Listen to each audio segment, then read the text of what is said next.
చిన్నప్పుడు అందరం మరమరాలుండలు అవేనండి బొరుగు ముద్దలు తినే ఉంటాం కదా, చాలా టేస్టీగా ఉంటాయి. ఈ రెసిపీ అయితే ఇప్పుడు చూపిస్తున్నాను చూసేయండి. ఒక 3 కప్పుల వరకు బొరుగులు తీసుకొని ఈ విధంగా ఒకసారి జల్లించుకుంటే డస్ట్ అంతా పోతుంది. పాన్ లోకి యాడ్ చేసుకొని ఒక 5 మినిట్స్ వరకు లో టు మీడియం ఫ్లేమ్ లో బాగా డ్రై రోస్ట్ చేసుకుంటే ఇవి క్రిస్పీగా వస్తాయి అన్నమాట. ఇలా క్రిస్పీగా వచ్చిన తర్వాత ఒక ప్లేట్ లోకి తీసుకొని సపరేట్ గా ఉంచుకుందాం. మరమరాల్ని ఏ కప్పుతో అయితే కొలిచి తీసుకున్నామో సేమ్ అదే కప్పులోకి తురిమిన బెల్లం అన్నా బెల్లం పొడన్నా యాడ్ చేసుకొని ఈ విధంగా పాన్ లోకి యాడ్ చేసుకోండి.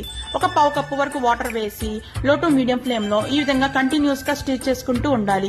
ఇది గట్టి పాకం అయితే రావాలండి. ఈ విధంగా వాటర్ లో వేసి చెక్ చేసుకుందాము. సౌండ్ అయితే ఈ విధంగా టంగుమని వస్తే పాకం రెడీ అయిపోయినట్లే. ఇందులోకి 3 దంచి పెట్టుకున్న యాలకులన్నా 1/4 టీ స్పూన్ ఇలాచీ పౌడర్ అన్నా వేసుకోండి సువాసనకి. అలాగే బొరుగులను కూడా యాడ్ చేసేసి వన్స్ బాగా మిక్స్ చేసుకోండి. ఈ మిశ్రమం వేడిగా ఉన్నప్పుడే చేతులకు తడి చేసుకొని ఈ విధంగా లడ్డూల్లాగా చుట్టేసుకోవాలి. సేమ్ ఇదే ప్రాసెస్ లో మిగిలిన లడ్డూలన్నీ చుట్టేసుకోండి. బొరుగు ముద్దలు అయితే రెడీ అయిపోయినాయి. చాలా టేస్టీగా ఉంటాయండి, క్రిస్పీగా కూడా ఉంటాయి అన్నమాట.